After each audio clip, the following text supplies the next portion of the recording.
Welcome back, everybody. We want to get you up to date with the latest on WSAV.com. Digital reporter Sean Watkins is here to give us a rundown of what's trending on the website and what he's working on today. What do you have for us? So today I just wanted to look into why Georgia was named one of the worst states to have a baby in the country, according to Wallet Hub.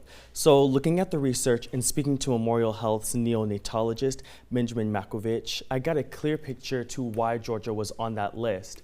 So Makovich told me that it all boils down to access to care, having the ability to go to your general practitioner and to have a gynecologist through your entire process of your pregnancy significantly reduces the risk of premature birth, which Georgia has seen an increase in the past 3 years.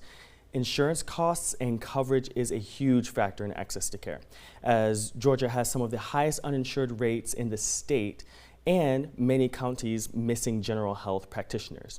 Depending on your coverage, prenatal care can be expensive, but it doesn't stop there, because vaginal birth in Georgia can cost over $7,000 with insurance and over $13,000 without.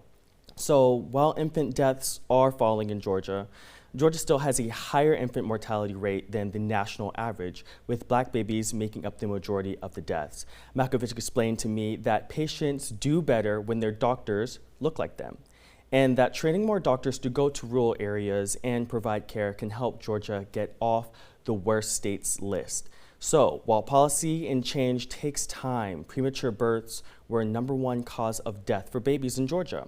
So I asked Makovich what families can do now to make sure their baby has a fair shot. Take a look.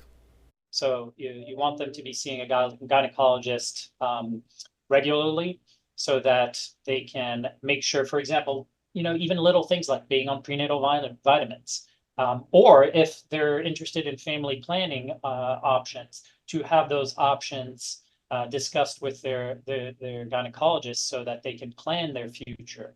Then also having a physical, finding out, do they have diabetes before they go into pregnancy? And certainly while they are pregnant, there's what's called gestational diabetes. So things like that are monitored regularly by OBGYNs need to be, the patient has to be seeing the doctor in order for them to identify that.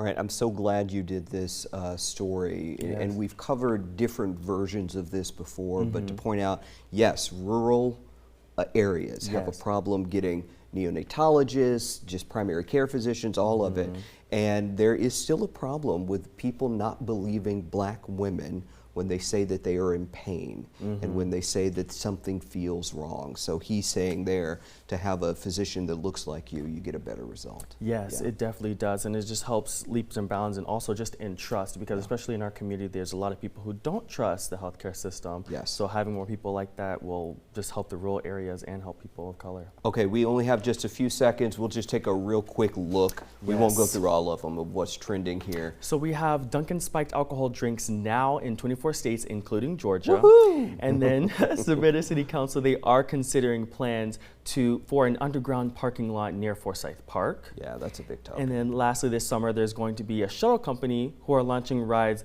between Tybee and Savannah. Oh, nice. Okay. Yes. All right. Thank you, Sean, as always. Thank you so much.